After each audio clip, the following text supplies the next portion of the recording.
El gobierno y los transportistas acordaron crear 3 mesas de diálogo para revisar la compensación por la eliminación del subsidio a las gasolinas y otros 2 temas. La jueza Daniela Camacho analizará el pedido de la fiscal Diana Salazar para vincular a la vicepresidenta Verónica Abad al caso Nene. La asamblea será clave en 2 escenarios que podría enfrentar Abad: el permiso para enjuiciarla penalmente o el trámite de un juicio político, pero las bancadas aún no definen posturas. El Metro de Quito con nuevo gerente, Juan Carlos Parra, deberá solucionar la falta de mantenimiento, la seguridad, la baja cantidad de pasajeros y la extensión de la ruta. Un operativo en 3 ciudades de Manabí llevó a la captura de 12 integrantes de la banda Los Pepes, entre ellos 3 menores de edad. El gigante electrónico Apple firmó una alianza con OpenAI e incorporará la inteligencia artificial en sus teléfonos y tablets. Televistazo estelar con Juan Carlos Aisprúa.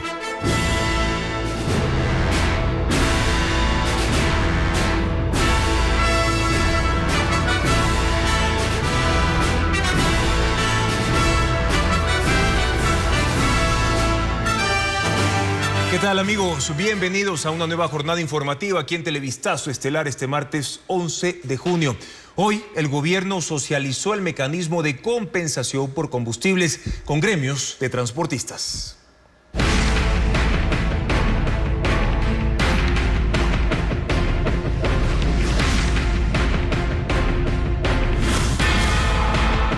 Gasolinas. ¿Cómo contentar a todos? El gobierno y los transportistas abrirán mesas de diálogo para analizar el plan de eliminación del subsidio de las gasolinas. El gremio pidió que no se firme decreto alguno hasta que culminen todas las conversaciones. Francisco Garcés con los detalles. Los dirigentes de la Confederación de Transporte Terrestre se reunieron con el ministro de Gobierno, Miquel Sensi Contuy, y le pidieron que suspenda la eliminación del subsidio a las gasolinas mientras haya un diálogo abierto. A los transportistas les preocupa que no haya una base de datos de los beneficiarios de la compensación y también no saber si tendrán responsabilidad por el manejo de los fondos que recibirán. Frente a las preocupaciones que hoy le hemos dado a conocer al ministro, a las autoridades, están claros de que todavía requiere alimentar de mayor información para que las decisiones sean certeras y que en el futuro no traiga consecuencias tanto para los que asignan los créditos como para los que reciban. El gobierno instalará al menos 3 mesas de diálogo que deberán estar conformadas hasta el viernes. Una para tratar el sistema de compensación, otra de seguridad para el transporte y una tercera sobre el funcionamiento de la Agencia Nacional de Tránsito. Mientras no haya un planteamiento claro, la transportación no puede definitivamente hacer una declaratoria de apoyo o no apoyo. Frente a esto hemos sido claros. Queremos saber cuál es la hoja de ruta frente a los temas compensatorios que tendría la transportación. Los transportistas no están convencidos del mecanismo que el gobierno ha planteado para eliminar el subsidio y ven como opción aplicar la venta a precios diferenciados en las gasolineras. Una de las razones por las que el gobierno planea eliminar el subsidio a los combustibles es que beneficie en su mayor parte a quienes no lo necesitan. Vamos ahora a revisar las cifras de los vehículos que usan gasolina en Ecuador. El 54% del valor del subsidio a la gasolina llega a quienes no lo necesitan, según el gobierno, y por eso se propone eliminarlo. Esta afirmación se sustenta en las cifras de carros particulares, que en el 2022 era de 1,9 millones y que en su mayoría usan gasolina. De esos, el INEC reporta que 800,000 son automóviles, 510,000 son tipo SUV 4x4 y 490,000 son camionetas. Según la información proporcionada por el ministro de Economía, Juan Carlos Vega, el subsidio a las gasolinas es inequitativo porque beneficia también a quienes reciben ingresos superiores a $1,809 al mes. Esa cifra también refleja el INEC, que reportó que en el Ecuador hay 5,2 millones de hogares y de esos el 18% tiene vehículos, sean autos o motos. Pero más de 71,000 hogares tienen 2 vehículos de uso particular y 13,000 tienen 3 vehículos o más, que también se benefician del subsidio a las gasolinas.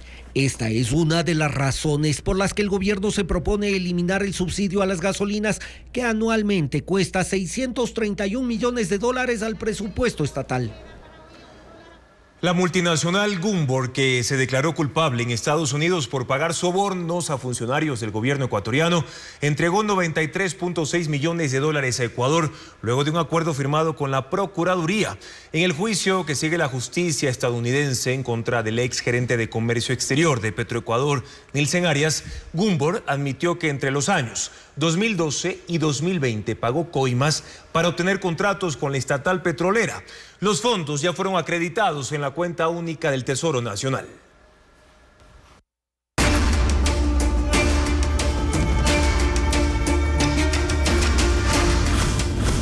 Caso Nene. Abad en el radar. La fiscal Diana Salazar decidió procesar a la vicepresidenta Verónica Abad y pidió a la Corte Nacional que fije fecha para la audiencia. La vinculación no será por oferta de tráfico de influencias, sino por concusión, delito que permite que le sigan un juicio político en la Asamblea Nacional.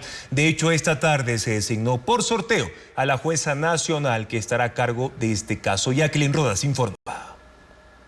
La vicepresidenta de la República, Verónica Abad, será procesada por concusión, delito que permite que le sigan un juicio político en la Asamblea. La fiscal Diana Salazar ya pidió a la Corte Nacional que fije fecha y hora para la audiencia en la que vinculará a la segunda mandataria al caso Nene, como se conoce al proceso penal que involucra a su hijo Sebastián Barreiro. También reformulará cargos, ya que el delito original era oferta de tráfico de influencias, y procesará a Daniel Redrobán, quien según versiones rendidas que constan en el expediente, es asesor de Abad y está con ella en Israel, pero no consta como funcionario de la vicepresidencia. La Corte realizó el sorteo la tarde de este martes. La jueza nacional Daniela Camacho es quien tramitará el proceso y atenderá las diligencias de la fiscal Salazar, que en su primer impulso pidió autorización para extraer la información de un teléfono iPhone color negro que pertenece a Romel Pérez, exfuncionario de la vicepresidencia que acusa a Barreiro de pedirle dinero cada mes a cambio de conservar su trabajo y a Abad de conocer el hecho. Además, este jueves 13 de junio, la fiscal convoca a Abad y a Redrobán para que rindan versión telemática desde la Embajada de Ecuador en Tel Aviv a partir de las 9 de la mañana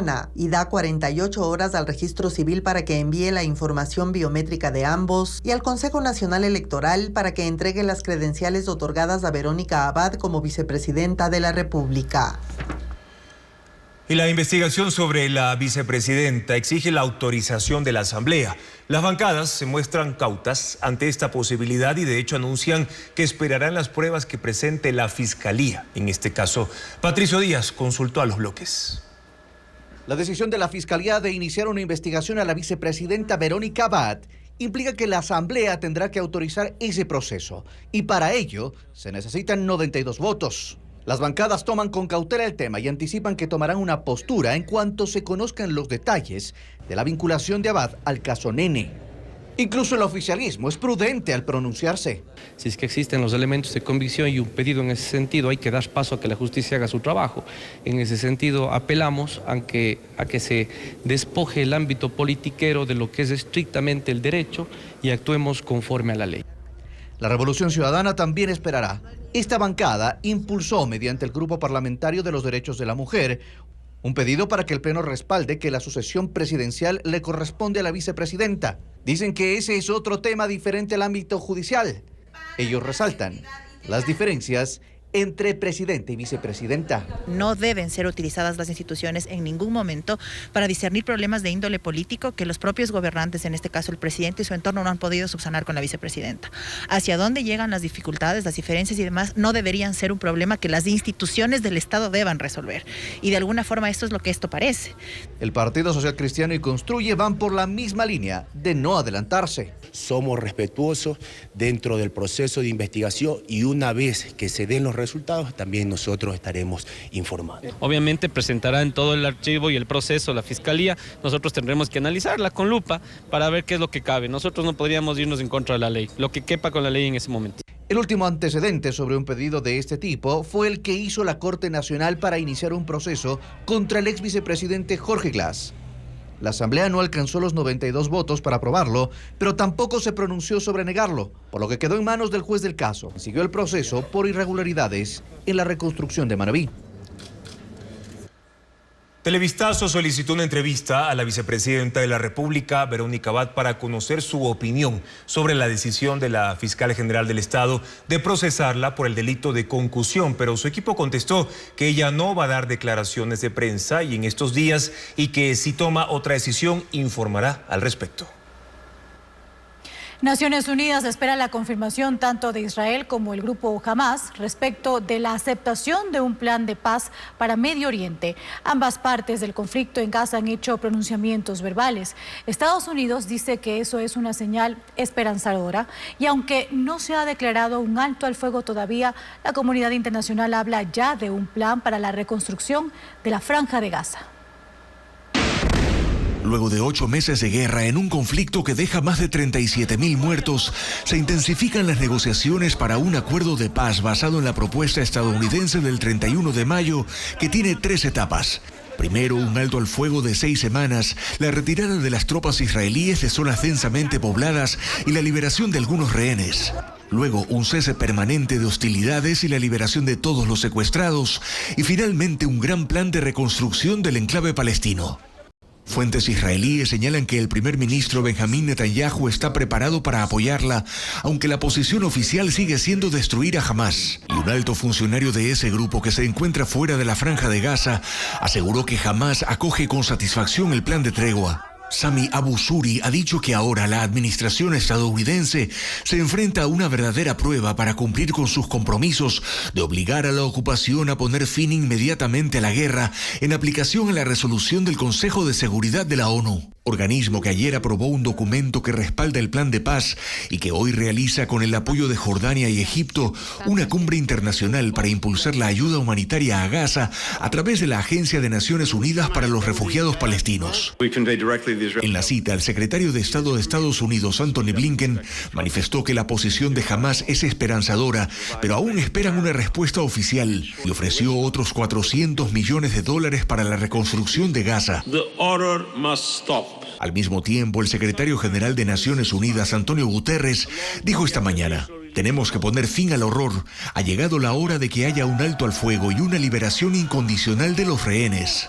La ONU señala también que ahora habrá que ver si las partes aceptan formalmente el acuerdo y si éste se puede implementar, puesto que se necesitan condiciones pacíficas sobre el terreno. Momentos que aumentan la presión tanto sobre Israel como sobre Hamas para poner fin a la guerra. Y uno de los comandantes del grupo Hamas murió en un enfrentamiento con las fuerzas de defensa de Israel en Cisjordania. Mohamed Jaber estaba en un vehículo junto a 3 combatientes en una aldea cerca de Ramallah y agentes israelíes encubiertos los habían rastreado por ser sospechosos de un ataque en un asentamiento judío.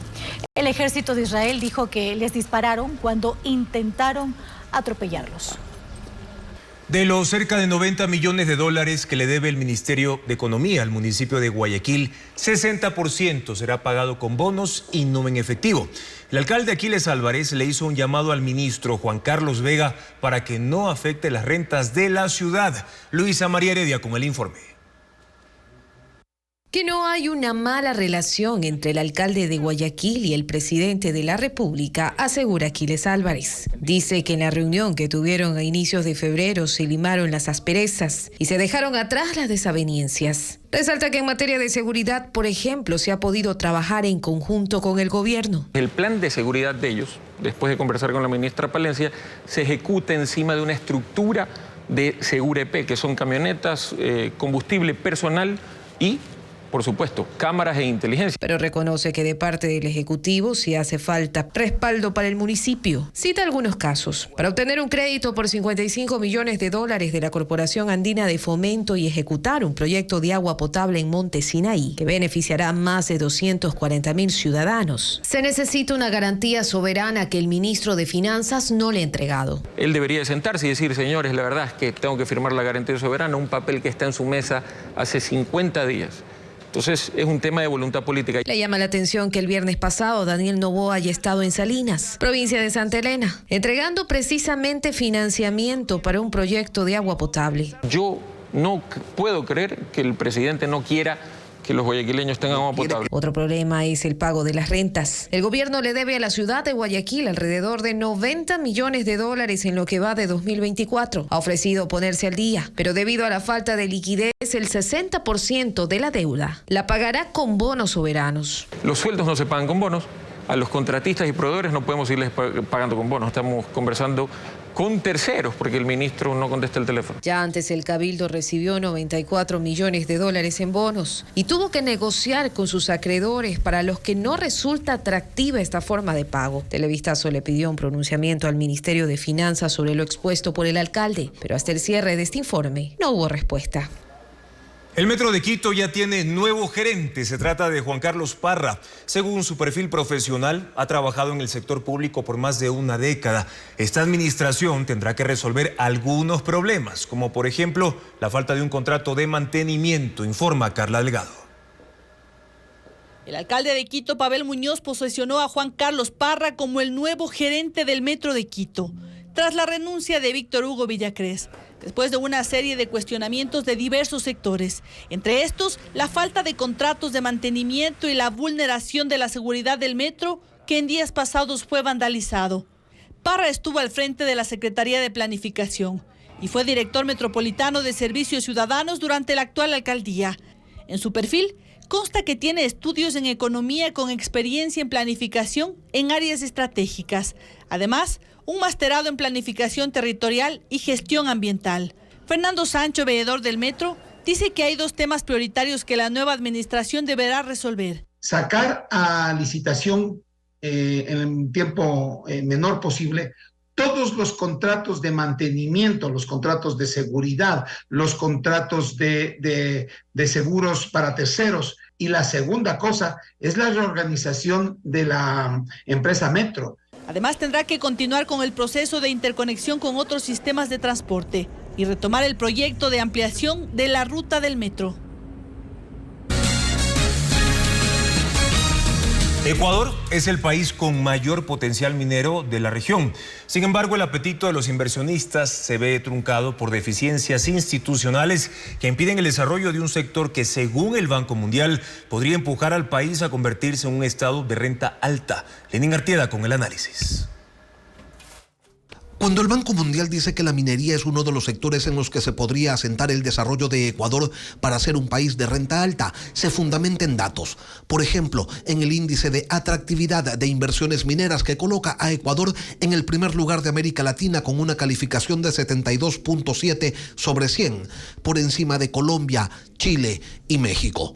Esta mirada optimista de los inversionistas se sustenta en el potencial geológico del país, que cuenta con yacimientos de clase mundial de minerales de alta calidad y con menos del 10% del territorio explorado.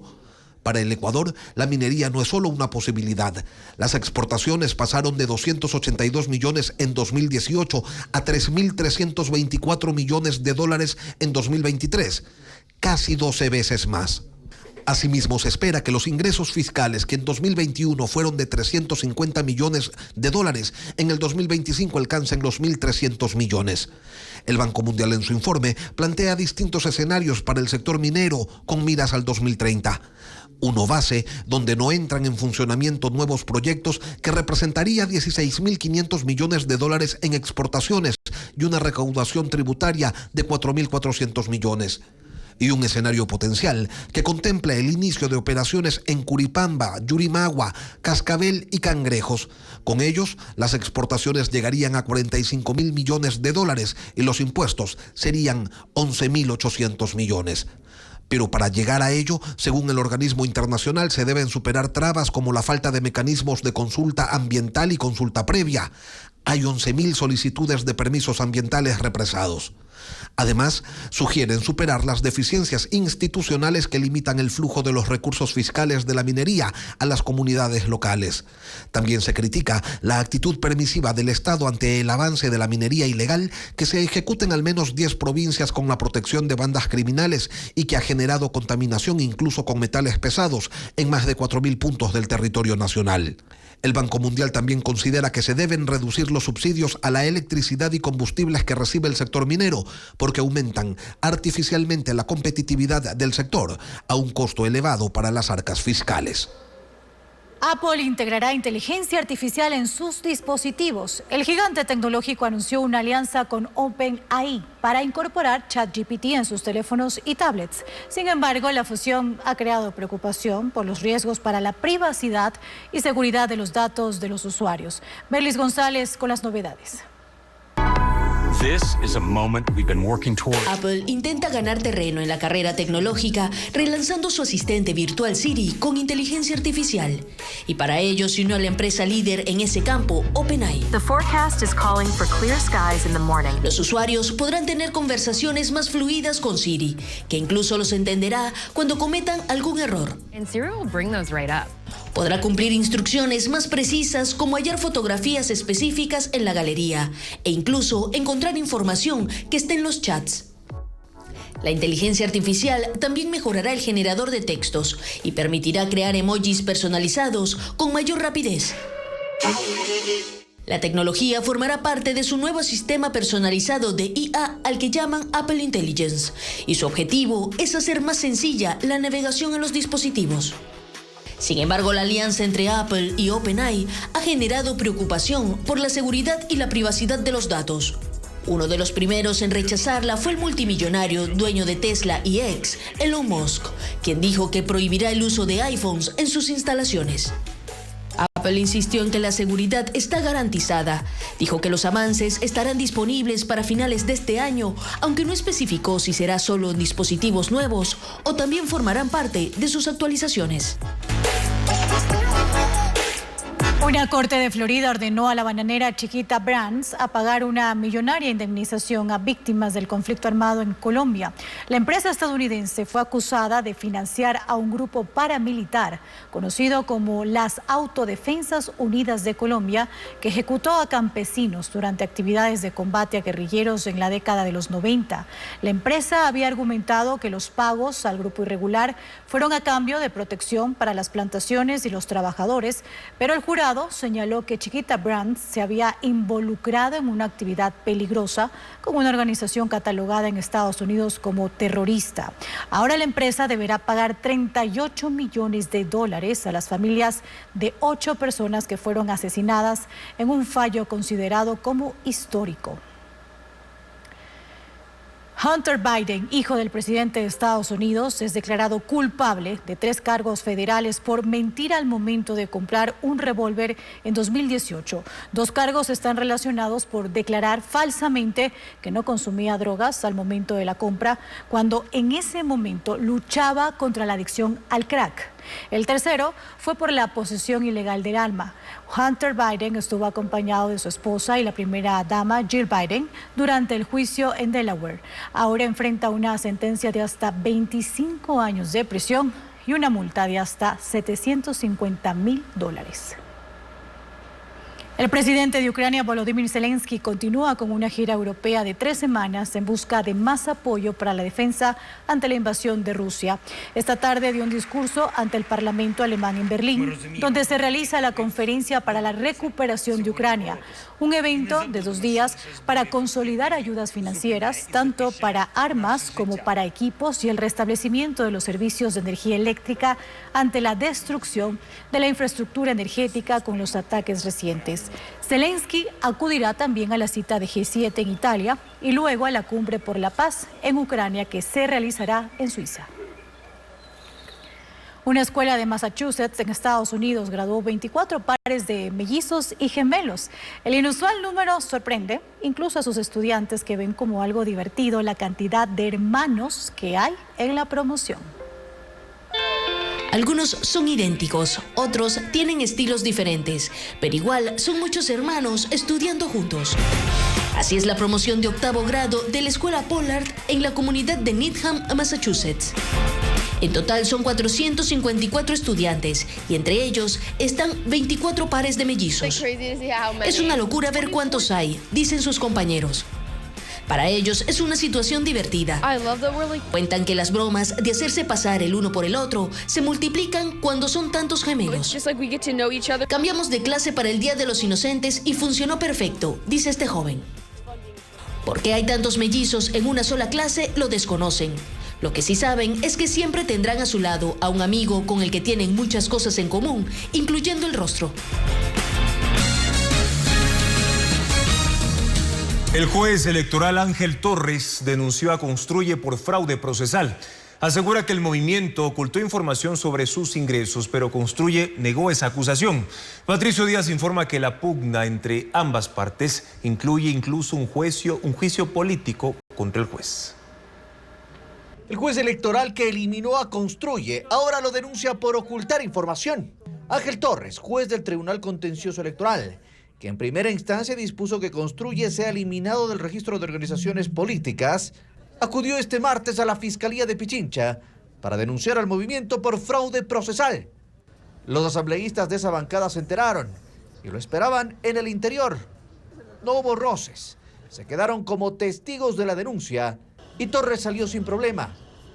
El juez dice que en el caso que juzgó sobre Construye, ellos aseguraron que no tuvieron ingresos y por lo tanto no tenían que presentar un informe económico al Consejo Electoral. Pero un documento del organismo indica lo contrario. En ese informe, el movimiento Construye declara haber recibido y haber egresado el monto de $5,000. Por tanto, le ocultaron al juez, le ocultaron al tribunal. Los miembros de Construye insisten en que no tuvieron ingresos. Nosotros no hemos mentido al decir que no hemos manejado ni recursos públicos ni recursos privados. ¿Qué son los registros en especie? El funcionamiento de la sede de la organización que funciona en el domicilio de uno de los miembros de nuestra organización. La pugna entre el juez y el movimiento lleva semanas. Los legisladores incluso presentaron un pedido de juicio político en su contra. Con muchísimo gusto daré cuenta y razón. Fundamentaré las razones de mi decisión. Construye insiste en acusar al gobierno de presionar para desaparecerlo. Por estar en clara coordinación con el señor viceministro Esteban Torres. La decisión del juez Torres de eliminar a Construye fue apelada y deberá ser analizada por el Pleno del Tribunal Contencioso Electoral en los próximos días. La bancada oficialista de Acción Democrática Nacional ya tiene 36 integrantes en el Pleno. Se convirtió en la segunda fuerza política de la Asamblea luego de sumar a legisladores que abandonaron los partidos y movimientos con los que ganaron las elecciones de agosto pasado. Luisa María Heredia con el análisis. El bloque oficialista ha crecido significativamente. En octubre de 2023, Acción Democrática Nacional obtuvo en las urnas suficientes votos para llegar a la Asamblea, con 14 legisladores electos. Ahora tiene 36. Sumó 22 integrantes en menos de 7 meses. Eso lo convierte en la segunda fuerza política de la Asamblea. Desplazó a Construye. ¿Cómo lo consiguió? Con diálogos y camisetazos. ADN comenzó a acercarse a las minorías incluso antes de la primera sesión del Pleno. En noviembre del año anterior, convenció de formar parte del bloque a 3 legisladores de Suma y 2 de Avanza, y otros 4 asambleístas de agrupaciones políticas más pequeñas como el Movimiento Amigo, Centro Democrático, y la Alianza Claro que se puede de Unidad Popular, Democracia Sí y el Partido Socialista. También a 2 legisladores de movimientos locales, Semilla de Pastaza y Peninsular de Santa Elena. Luego empezó a acoger en sus filas a quienes decidían cambiarse de organización política. La primera fue Lucía Jaramillo, que dejó al Partido Social Cristiano tras no rechazar con su voto el aumento del IVA propuesto por Daniel Noboa. Le siguió Guido Vargas, quien llegó al Pleno por el Partido Sociedad Patriótica, y 4 ex asambleístas de gente buena: John Polanco, Fernando Jaramillo, Patricio Zapata y María Fernanda Jiménez, quienes fueron aliados del movimiento Construye durante la campaña. Después se sumaron también 3 ex legisladores de la Revolución Ciudadana: Milton Aguas, Henry Bosques y Javier Jurado, que se alejaron del correísmo en medio de la votación de la Ley de Turismo. Y finalmente, Alexandra Castillo y Francisco Ceballos, quienes se candidatizaron con el movimiento Construye y actualmente son las más recientes incorporaciones del bloque de ADN. El oficialismo incluso dice contar con un grupo de asambleístas independientes que, aunque no integran la bancada, siempre la respaldan, con lo que pueden llegar a sumar 45 votos, lo que lo acerca aún más al bloque mayoritario, el de RC5, que tiene 48 voluntades. Un concierto sinfónico, una propuesta teatral y la recreación de la obra musical Carmina Burana son parte de las actividades previstas en Guayaquil, Quito y Cuenca también. Vanessa Robles con los detalles.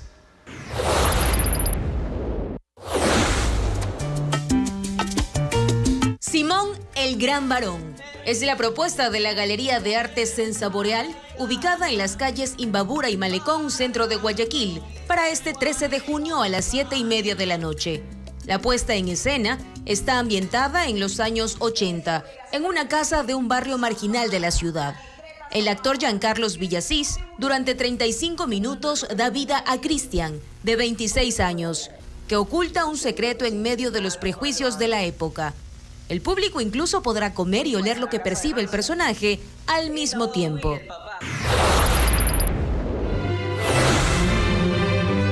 Este 14 de junio a las 7:30 de la noche, la Orquesta Sinfónica Nacional dará un concierto gratuito en la iglesia de la Compañía en Quito, bajo la dirección del maestro ruso Yuri Sobolev, y con la participación de Luciano Carrera con su hijo Luis Fernando, acompañando a los 70 músicos en escena.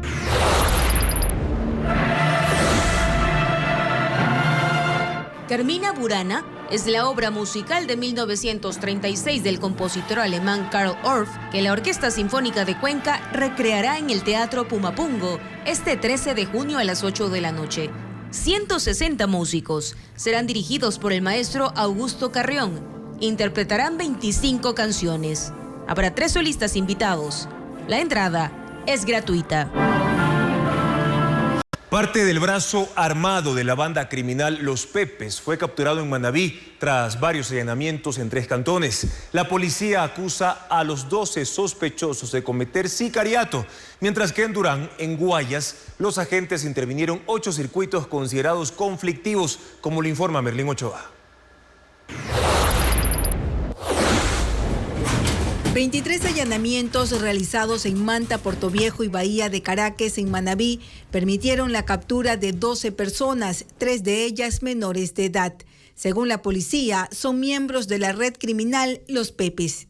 Se los investigará por decenas de crímenes en los que se usaron los mismos fusiles y donde se encontraron panfletos en los que este grupo se atribuía esas muertes violentas. Según los agentes, los sicarios son reclutados en Bahía para ejecutar los asesinatos en Manta. La banda Los Pepes también es acusada de secuestros, extorsiones, tráfico de armas y drogas. Entre las evidencias hay fusiles, una subametralladora, municiones y droga. Es el primer golpe al brazo armado Los Pepes que, según inteligencia policial, son financiados por los Lobos y el cártel Jalisco Nueva Generación. Un día después del atentado con explosivos a una empresa de la familia del alcalde de Durán, Luis Chonillo, la policía realiza operativos en 8 circuitos de ese cantón de Guayas. 14 personas fueron detenidas con armas, municiones y explosivos. No se especificó cuántos están relacionados al ataque ni a qué grupo criminal pertenecen, pero en una de las casas se encontró una bandera de los Chone Killers. Durán es uno de los cantones con más muertes violentas del país. Hasta el 1 de junio de 2024 se reportaron 209 muertes, 153 más que en el mismo periodo de 2023. Durante las últimas horas, Guayaquil y Daule soportaron ataques criminales que dejaron al menos 5 personas muertas. Diego Cuenca describe algunos de estos casos. Una balacera ocurrió la tarde de ese martes en la ciudadela La Alborada, en el norte de Guayaquil, a 1 kilómetro de 2 centros comerciales. Un hombre y una mujer que salieron de un banco a bordo de ese carro se detuvieron en un semáforo en rojo. En ese momento fueron víctimas de delincuentes en moto. La policía indicó que para robarle sus pertenencias, uno de ellos disparó contra el parabrisas del vehículo. Los 2 ocupantes quedaron heridos y fueron trasladados a una clínica cerca del sitio. En el Cerro El Mirador, que está en Nueva Prosperina, en el noroeste de Guayaquil, abandonaron 2 cadáveres que no han sido identificados. Ocurrió la noche de ese lunes. Los habitantes aseguraron que hombres en un vehículo llegaron a dejar 2 bultos donde estaban los cuerpos. Según la policía, las víctimas tienen entre 25 y 30 años, con varios impactos de bala.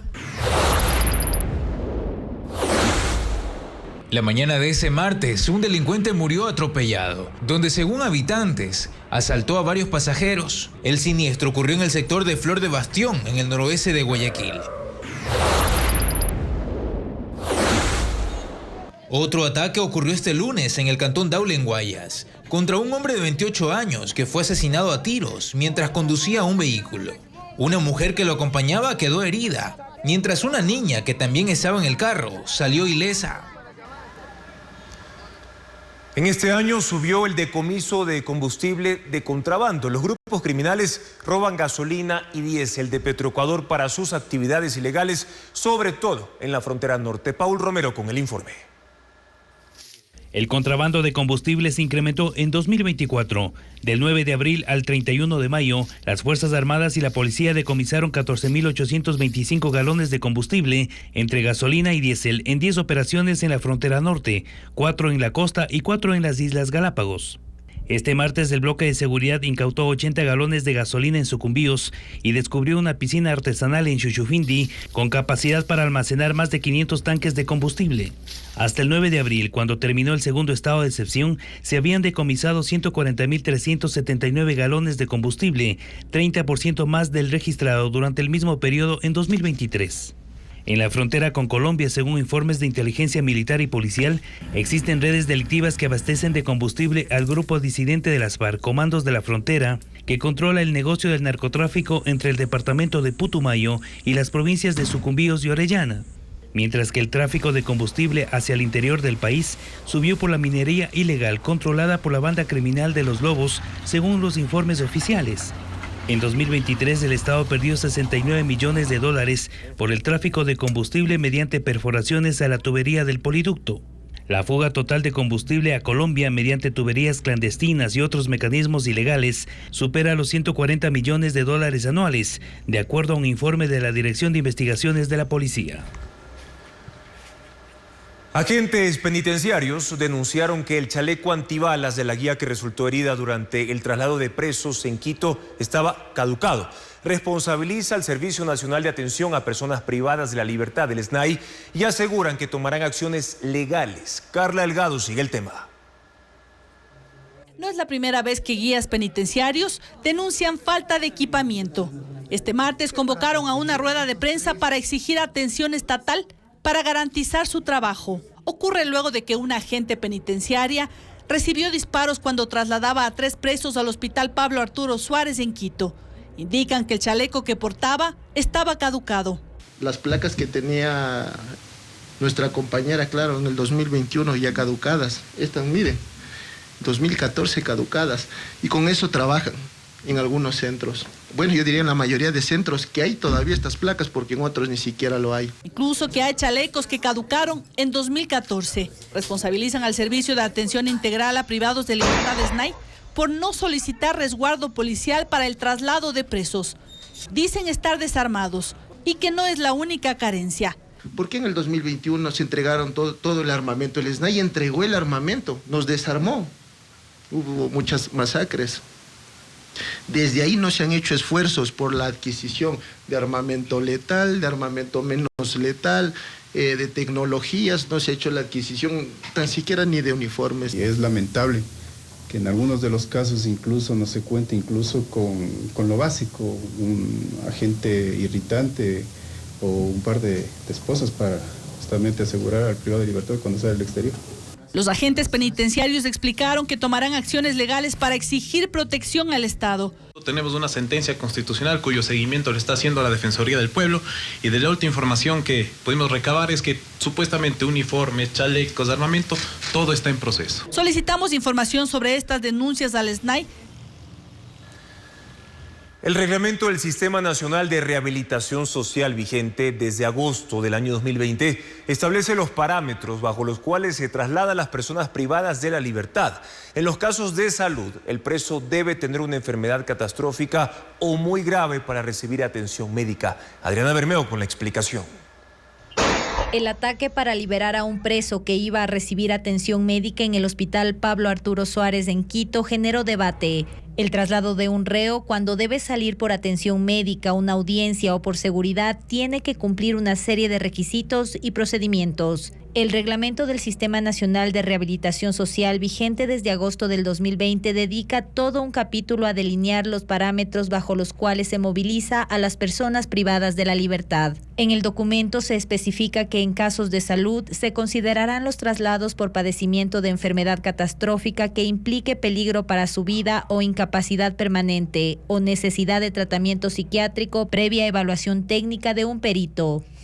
En la lista no consta que los traslados deban hacerse por exámenes de sangre, como ocurrió la mañana del lunes cuando 3 internos salieron desde la cárcel del Inca y antes de ingresar a la puerta de emergencia del hospital, 3 individuos en moto interceptaron al vehículo y se llevaron a uno de los presos. Previo al traslado de un PPL, tienen que existir una serie de informes del centro de rehabilitación en donde se encuentre. Informes que tienen que ser remitidos a la máxima autoridad para una evaluación, verificación de aquellos informes. El responsable de todo esto, conforme lo dice el reglamento, es el director del Centro de Rehabilitación Social, de donde se va a originar el traslado. El penalista Marcelo Dueñas explica que el traslado también debía contar con un contingente de seguridad coordinado con la policía, más aún cuando el preso que se fugó ha sido procesado por tráfico de drogas, robo, delincuencia organizada y homicidio. Hemos visto las imágenes que no existe policía, no existe un operativo militar que haya cubierto adelante y atrás, dando efectivamente la seguridad a la ambulancia. La salida de los presos de la cárcel del Inca es investigada para determinar a los responsables de la fuga. Y el Servicio de Personas Privadas de la Libertad contratará a una empresa proveedora de alimentos en las cárceles, pero por régimen especial. La Defensoría del Pueblo cuestionó al organismo por la falta de comida desde hace más de un mes. Paul Romero con el informe. El SNAI adjudicará un contrato por régimen especial para la provisión de alimentos en las cárceles 41 días después de la suspensión del servicio por problemas legales y económicos con la empresa La Factoría. El defensor del pueblo César Córdoba, durante una entrevista en Contacto Directo, cuestionó al Servicio de Personas Privadas de Libertad por falta de alimentos para 22,000 presos en los centros de rehabilitación social del centro norte del país y de la provincia de Guayas. Muchos centros existe una ración al día. Esto ya significa una situación de tortura, podría caer en la tortura. El SNAI respondió que el servicio de alimentación en la División 1, que corresponde al centro norte del país, se regularizó y que los privados de libertad tienen 3 comidas diarias. Sin embargo, no especificó la información sobre los proveedores y detalles de los contratos temporales. Mientras que en la División Zonal 3, que corresponde a Guayas, la provisión de alimentos se realiza mediante donaciones. El defensor del pueblo dijo que sigue el proceso para la adjudicación del nuevo proveedor del servicio de alimentación y expresó sus inquietudes sobre el costo. Es de $2,5 por los 3 alimentos. Entonces nosotros creemos que no se compadece con la realidad económica, con la costo de la canasta básica en el Ecuador. Según el SNAI, el contrato por régimen especial se inició para acelerar la adjudicación al nuevo proveedor ante las medidas cautelares otorgadas al Comité Permanente de Derechos Humanos, que denunció muertes por inanición, tema que no ha sido confirmado.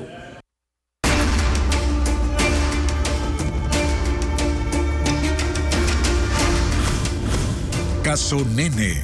Abad en el radar. El proceso penal para Verónica Abad estará en manos de la Asamblea Nacional, que autorizará o no el enjuiciamiento penal. Fabiola Santana explica cómo será la diligencia contra la vicepresidenta de la República.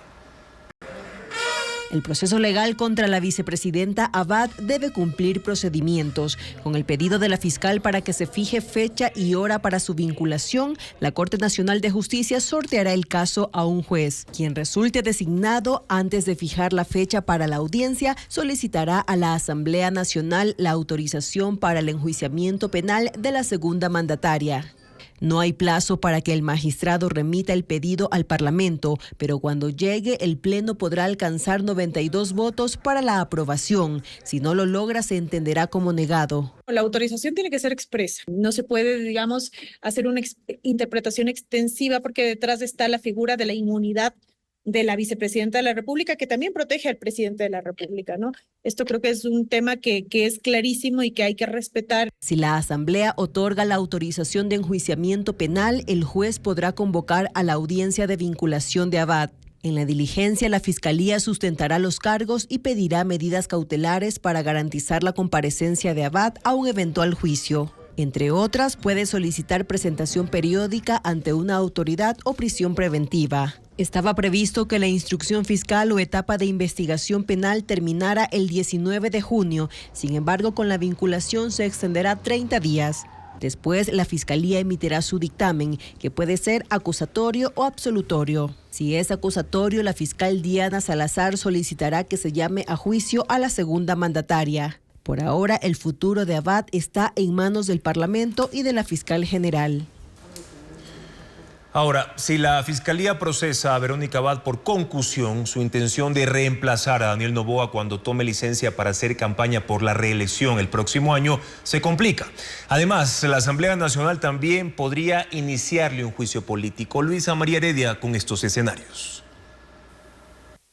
Que la Fiscalía procese a Verónica Abad por concusión favorece al gobierno. De hecho, ese es uno de los escenarios que ha contemplado el equipo jurídico de Daniel Noboa para evitar que asuma la presidencia cuando él tome licencia para hacer campaña por la reelección. Con Abad procesada penalmente, Noboa podría, por ejemplo, quitarle sus funciones. Pues si la vicepresidenta deja de ser embajadora por la paz en Israel, tiene que abandonar Tel Aviv y volver al país. De existir para entonces una orden de prisión preventiva en su contra, será detenida. Ahora, si la vicepresidenta Verónica Abad va a la cárcel o si decide no regresar a Ecuador, incurriría en una ausencia temporal del cargo y un ministro designado por el presidente tendrá que asumir su rol. 3 meses después, la ausencia temporal se convertirá en definitiva. Allí, en cambio, el Ejecutivo tendrá que enviarle una terna a la Asamblea Nacional para elegir un nuevo vicepresidente. Algo así ocurrió con Jorge Glass en 2018. Al ser aprendido por el caso Odebrecht, Lenín Moreno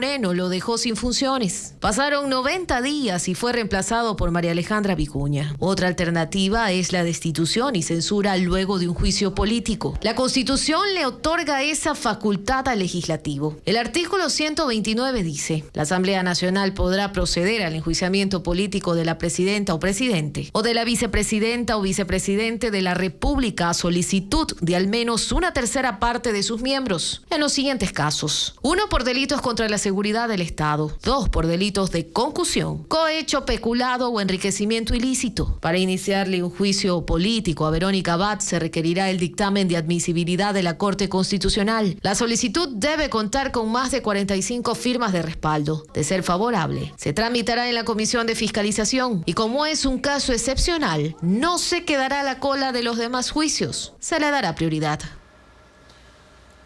$3 millones fue el monto asignado por el municipio para celebrar el bicentenario de cantonización de Machala. Una agenda de espectáculos que contrasta con las carencias en infraestructura básica y retrasos en proyectos esenciales para esa ciudad, donde 1/3 de la población tiene necesidades básicas insatisfechas. Machala celebrará el bicentenario de su cantonización el 25 de junio y esta semana los festejos toman fuerza con 5 días de conciertos valorados en $3 millones. Pero en contraste con las luces y los escenarios, hay 102.000 habitantes con necesidades básicas insatisfechas. Es 1/3 de la población, según el Instituto Nacional de Estadística y Censos, INEC. Además, 9% de los machaleños no tiene acceso a agua potable por red pública y la población descarga las aguas servidas a los esteros que rodean la ciudad. Hay una sola planta de tratamiento con capacidad para 9 de los 400 barrios. En el ámbito comercial, 1.500 vendedores de frutas, verduras y mariscos trabajan en condiciones insalubres, al lado de uno de los proyectos más esperados, el mercado Plaza Bicentenario, situado sobre 5 hectáreas del sector La Granja y que daría espacio a unos 650 locales. Desde enero de 2022, el alcalde reelecto de Machala, Darío Macas, anunció que estaría listo en julio de 2023, pero aún falta el 20% para concluirlo. A paso lento también ha avanzado la regeneración urbana de 2.5 kilómetros del malecón de Puerto Bolívar, que pretendía promover el turismo. A un costo de $7.733.000, la construcción de calles adoquinadas, aceras con porcelanato, plaza de recreación, juegos infantiles, jardines y ciclovías comenzó en febrero del año pasado. El plazo de ejecución era de 540 días, sin embargo por la inseguridad se suspendieron los trabajos durante 5 meses y se cambió la fecha de finalización para abril de 2025. Actualmente solo tiene un avance del 25%. A esto se suma que de las 103 cámaras de seguridad que ha instalado el municipio para el monitoreo del ECU 911, 79 no están funcionando por falta de pago al proveedor de Internet.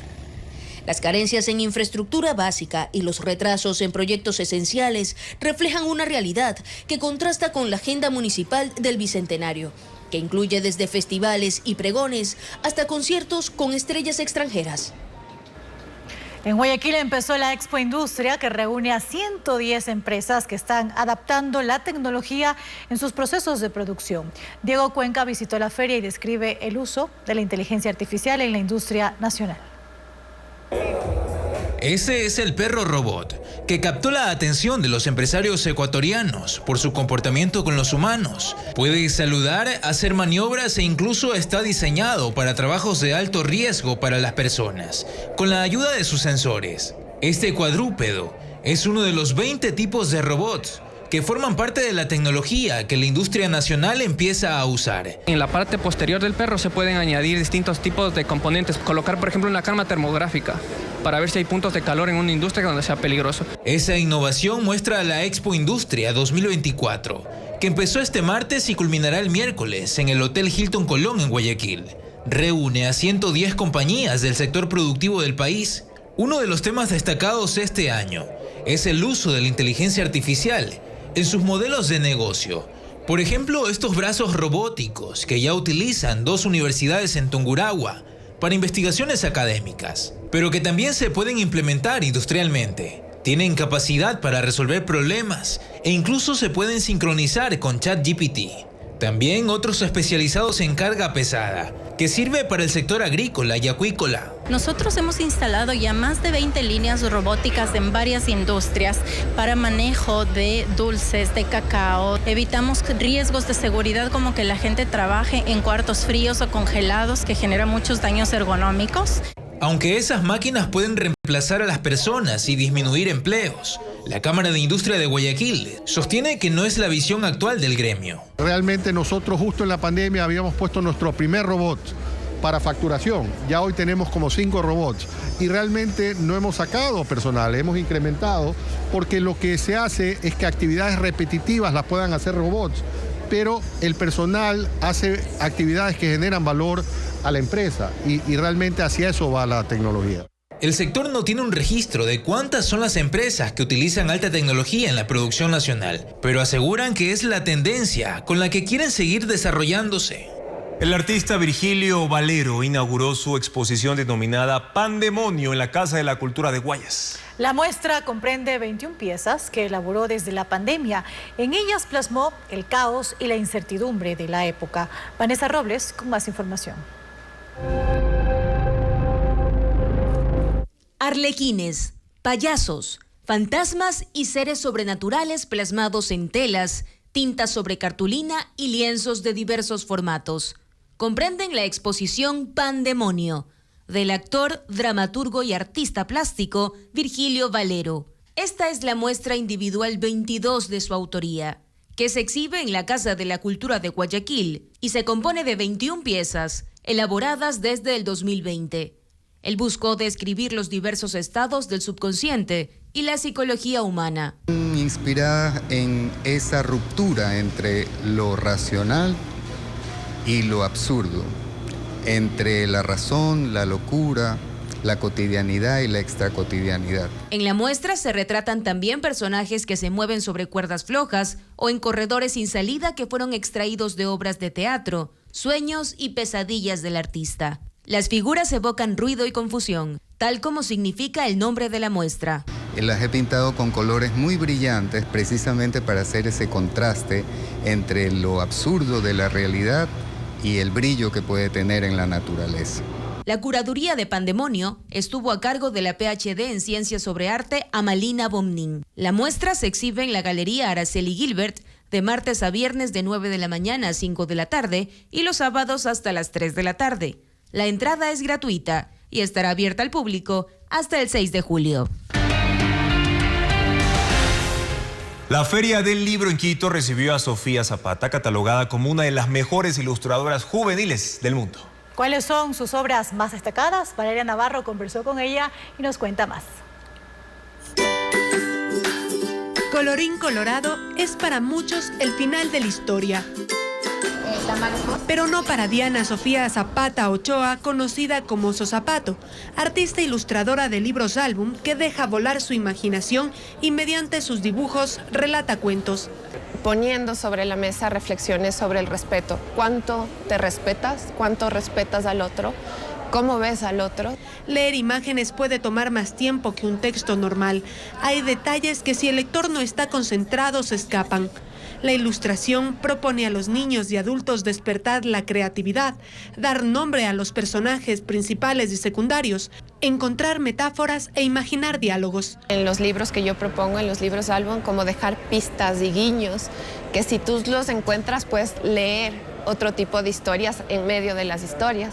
Y me pasa que hay lectores que miran el libro y no ven, y entonces entienden la superficialidad. Y es muy loco cómo los niños pequeñitos, los más pequeños, los que uno diría como, no van a entender, son los que ven todo ese tipo de cosas.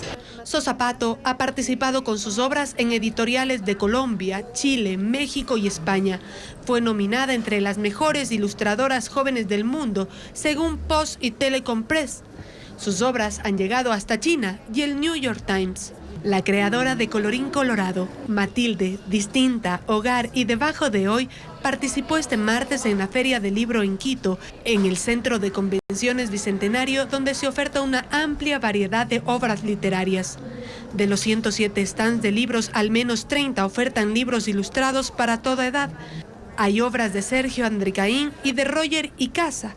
Este último participará en la feria en un encuentro con niños lectores el jueves 13 de junio a las 10 de la mañana. Ecuavisa.com tiene nuevos productos y actualizaciones, boletines informativos que llegarán directamente a su correo electrónico. También el canal de WhatsApp y podcast en Spotify. Adriana Bermeo con un recuento de las novedades digitales.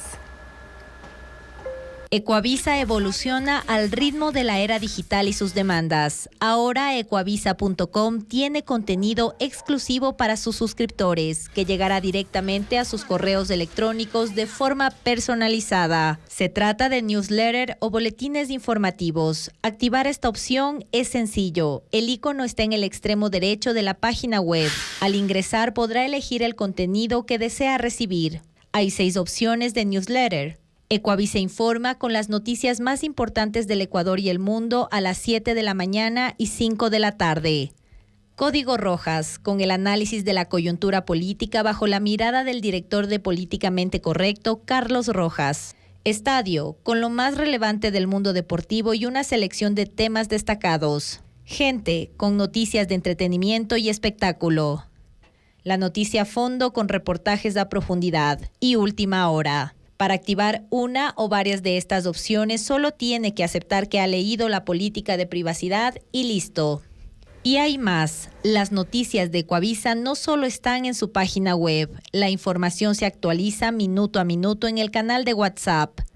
Y hay 2 productos más disponibles en Spotify. Contacto directo con las entrevistas diarias de las mañanas y Políticamente Correcto con el programa completo de emisión semanal. De esta forma, Ecuavisa se consolida como el único canal de televisión ecuatoriano que piensa en todas sus audiencias.